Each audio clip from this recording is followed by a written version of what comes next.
नमस्कार दोस्तों, कैसे हैं आप।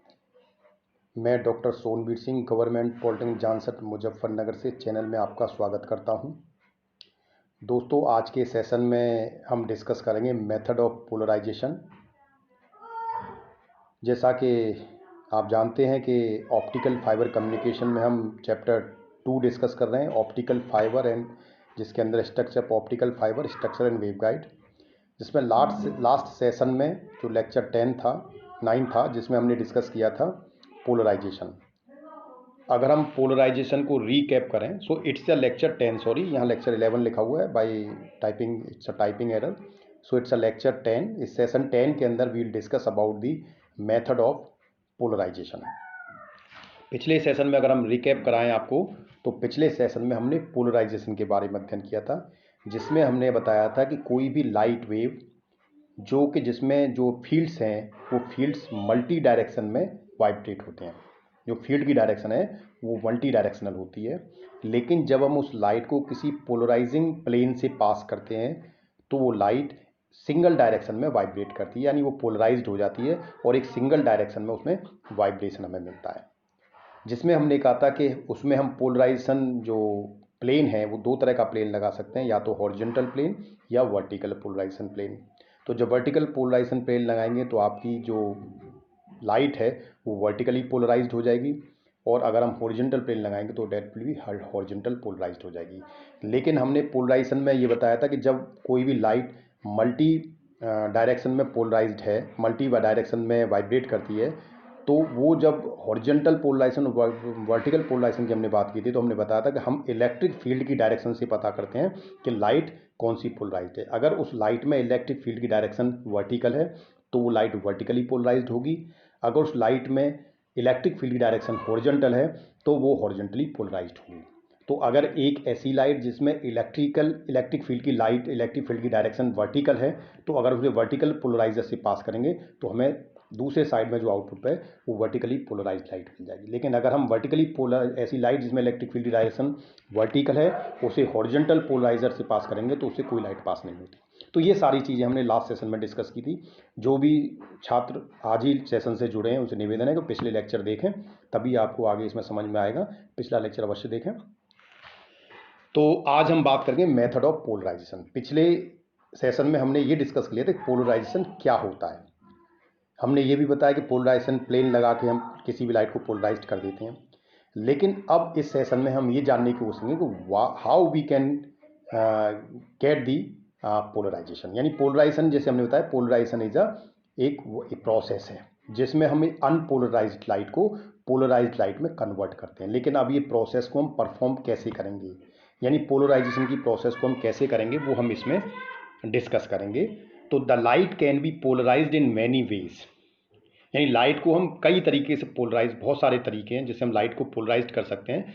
But in here we will discuss 2 methods to polarize the light. लेकिन आज के सेशन में हम लाइट को पोलराइज करने के लिए बेसिकली 2 मेथड्स का अध्ययन करेंगे, जिसमें पहला है पोलराइजेशन बाय रिफ्लेक्शन, यानी रिफ्लेक्शन के द्वारा पोलराइज करना, और दूसरा जो मेथड है that is called polarization by absorption. तो हम आज के सेशन में पोलराइजेशन बाय रिफ्लेक्शन का अध्ययन करने वाले हैं। 2 तरह से हम लाइट को पोलराइज कर सकते हैं, बाय द रिफ्लेक्शन और बाय द एब्जॉर्प्शन। तो the first one is polarization by reflection. Polarization by reflection हम कैसे करें? When unpolarized light incident at the surface of any material we observe that.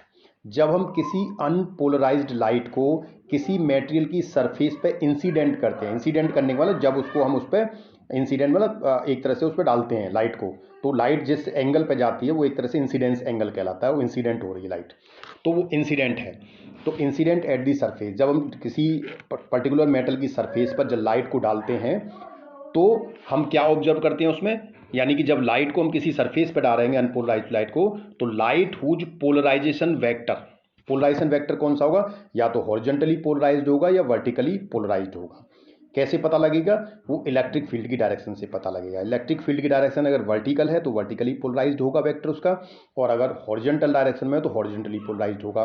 तो polarization vector is perpendicular with the plane of incidence, यानी कि अगर जिस light को हम किसी मटेरियल पर डाल रहे हैं उस लाइट में जो पोलराइजेशन वेक्टर है वो अगर इंसिडेंस प्लेन के परपेंडिकुलर होता है, इस इंसिडेंट प्लेन क्या है, जिस प्लेन में आप लाइट को इंसिडेंट कर रहे हैं, डाल रहे हैं पर सरफेस पर, तो वो एक प्लेन में किसी न किसी प्लेन में जा रही हुई, जिस प्लेन में लाइट इंसिडेंट हो रही है, अगर आपका पोलराइजेशन वेक्टर उस प्लेन के परपेंडिकुलर होता है, then we observe that most of the part of the wave is reflected.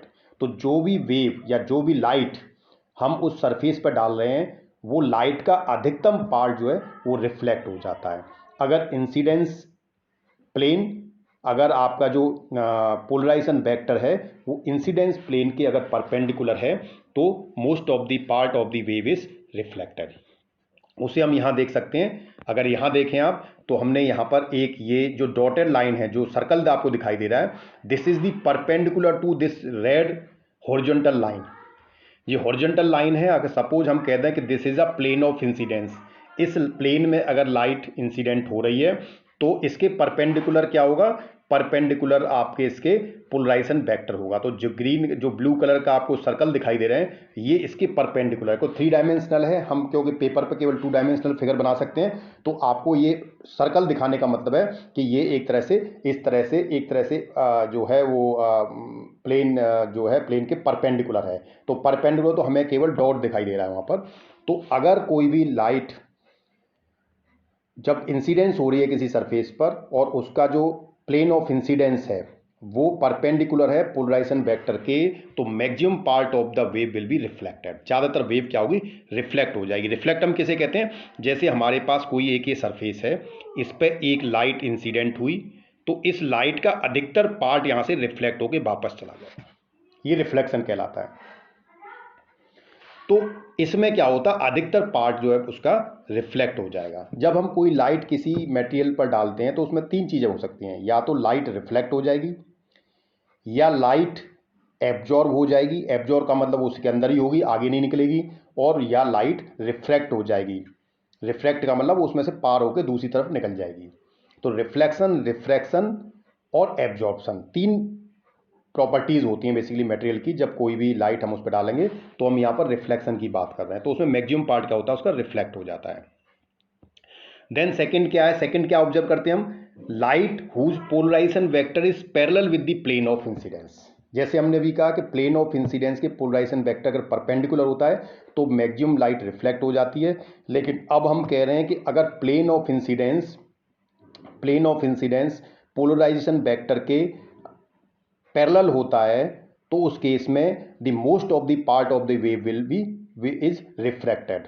उसमें ज़्यादातर पार्ट वेव का क्या है, रिफ्रैक्ट हो जाएगा। यानी रिफ्रैक्ट कैसे होगा कि अगर आपने एक सरफेस है हमारे पास, इसमें आपने लाइट डाली और अगर ये प्लेन ऑफ इंसिडेंस और इस लाइट में जो वेक्टर है दोनों एक दूसरे के पैरेलल हैं तो आपकी लाइट इसमें से पार होकर ऐसे निकल जाएगी, इस पर्टिकुलर मीडियम से पार होकर रिफ्रैक्ट हो जाएगी। रिफ्रैक्ट होने का मतलब ये अपने जो एंगल है उससे दूसरे एंगल पर बाहर एक तरह से रिफ्रैक्ट हो जाएगी।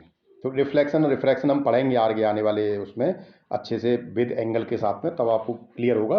बट रिफ्रैक्शन का मतलब समझ लीजिए वो उस मेटल से पार होती दूसरी तरफ निकलेगी, तो वो रिफ्रैक्शन कहलाता है। तो अगर प्लेन ऑफ इंसिडेंस, तो हम यहाँ ये कह रहे हैं कि अगर आपका जो आपकी वेव है, सपोज ये हमारे पास एक वेव है पोलराइज्ड वेव, इसमें जो इलेक्ट्रिक फील्ड डायरेक्शन है वो ये परपेंडिकुलर है, वर्टिकल डायरेक्शन में है, और प्लेन ऑफ इंसिडेंस भी इसके उसी प्लेन में है जिसमें इलेक्ट्रिक फील्ड है, ये प्लेन ऑफ इंसिडेंस है। तो इस केस में जो लाइट है वो रिफ्रैक्ट हो जाएगी। लेकिन अगर इसके परपेंडिकुलर है, यानी कि अगर ई की डायरेक्शन ये है और प्लेन ऑफ इंसिडेंस ये है, तो आपका जो लाइट है वो ज़्यादातर लाइट क्या होगी, सरफेस के बाद रिफ्लेक्ट हो जाएगी। तो ये 2 प्रोसेस हमने ऑब्जर्व किए in the polarization by reflection में। तो इसमें देखें तो vibration perpendicular to the plane of incidence, plane of incidence अगर हम देखें यहाँ पर कि ये जो रेड लाइन है इसके ये परपेंडिकुलर है, vibration perpendicular to plane of incidence, this is the vibration parallel to plane of incidence. ठीक है, ये पैरेलल में है।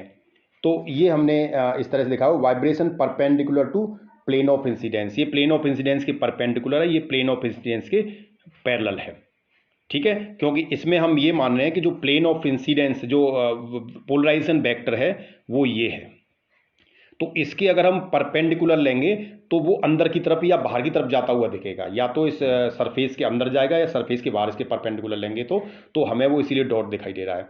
लेकिन अगर हम वाइब्रेशन परपेंड प्लेन ऑफ इंसिडेंस लेंगे तो हमें ये फिर इस तरह से, ये जो आपको एरो दिखाई दे रहे हैं रेड लाइन पर, ये देखें आप, तो इस तरह से हमें दिखाई देगा। तो ये आपका पैरेलल हो गया। तो उस केस में लाइट क्या होगी, अधिकतर पार्ट को है वो रिफ्रैक्ट हो जाएगा। ये this is the unpolarised light, ये अनपोलराइज्ड लाइट है। तो इसमें हम पोलराइजेशन वेक्टर देख रहे हैं कि पोलराइजेशन वेक्टर नहीं, direction of the electric field की तरह है, उसके अकॉर्डिंग हम प्लेन ऑफ इंसिडेंस देख रहे हैं। तो the electric field vector of light wave can be resolve in two component, parallel and perpendicular to the any convenient direction.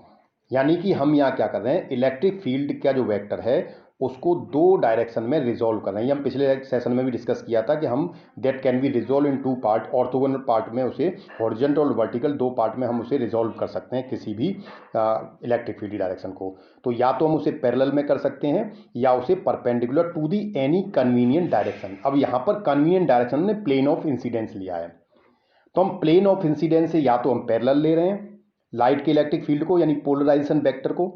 यहाँ हम इलेक्ट्रिक फील्ड के वेक्टर की बात करें, इसका हम कर रहे हैं पोलराइजेशन वेक्टर की बात। अब पोलराइजेशन वेक्टर को आप दो पार्ट में रिजॉल्व कर सकते हैं, या तो पैरेलल में ले सकते हैं या उसे परपेंडिकुलर में ले सकते हैं, एनी कन्वीनियंट डायरेक्शन। परपेंडिकुलर किसी कन्वीनियंट डायरेक्शन की या तो परपेंडिकुलर रख सकते हैं या उसे पैरेलल में रख सकते हैं। तो हमने यहाँ पर जो कन्वीनियंट डायरेक्शन है वो हमने प्लेन ऑफ इंसिडेंस रखा हुआ है। तो प्लेन ऑफ इंसिडेंस इज या कन्वीनियंट डायरेक्शन। तो हम इसीलिए कह रहे हैं प्लेन ऑफ इंसिडेंस से या तो वो परपेंडिकुलर होगा या प्लेन ऑफ इंसिडेंस के पैरेलल होगा। प्लेन ऑफ इंसिडेंस के परपेंडिकुलर होगा तो लाइट का मैक्सिमम पार्ट रिफ्लेक्ट हो जाएगा, और प्लेन ऑफ इंसिडेंस के अगर पैरेलल होगा तो लाइट का मैक्सिमम पार्ट रिफ्रैक्ट हो जाएगा। तो हम यहाँ पर रिफ्लेक्शन की प्रॉपर्टीज को यूज करके पोलराइजेशन करने जा रहे हैं। Here the convenient direction is a plane of incident, हम ऑलरेडी बता चुके हैं। Hence it is considered that the unpolarized light are made with two orthogonally oriented plane polarized light। इसलिए हम कह सकते हैं कि कोई भी अनपोलराइज्ड लाइट जनरली दो orthogonally oriented plane polarised light के द्वारा बनी होती है, उससे मिलकर बनती है। Made with two orthogonally oriented, orthogonal मतलब जो एक दूसरे के परपेंडिकुलर हों, दो प्लेन जो एक दूसरे के परपेंडिकुलर हैं उन पोलराइज्ड लाइट से वो मिलकर बनी होती है। Now we see the what is the Brewster angle. अभी हमने केवल एक बात की है कि अगर कोई वेव पोलराइज्ड वेक्टर जब प्लेन ऑफ इंसिडेंस के या तो परपेंडिकुलर है या उसके पैरेलल है, दो डायरेक्शन की बात करी है। लेकिन ब्रूस्टर ने एक लॉज दिया था जिसे ब्रूस्टर एंगल कहते हैं। Brewster angle also known as the polarisation angle is an angle of incidence at which light with a particular polarization is perfectly transmitted through a transparent dielectric surface with no reflection। यानी Brewster ने कहा था कि एक ऐसा angle जिस पर जो लाइट हम किसी सरफेस पर इंसिडेंट कर रहे हैं, particular polarisation, light with a particular polarisation, particular polarisation एक पर्टिकुलर पोलराइजेशन यानी हमने लिया है उसमें, यानी उसमें एक इलेक्ट्रिक फील्ड एक सिंगल डायरेक्शन की एक हमारे पास वाइब्रेशन है, उसमें या तो वो हॉरिजॉन्टल वाइब्रेशन हो सकता है या वो वर्टिकल हो सकता है। पोलराइजेशन वेक्टर क्या है उसके according is perfectly transmitted through a transparent dielectric surface. अगर हमारे पास एक सरफेस है डाइलेक्ट्रिक जो ट्रांसपेरेंट है, उससे वो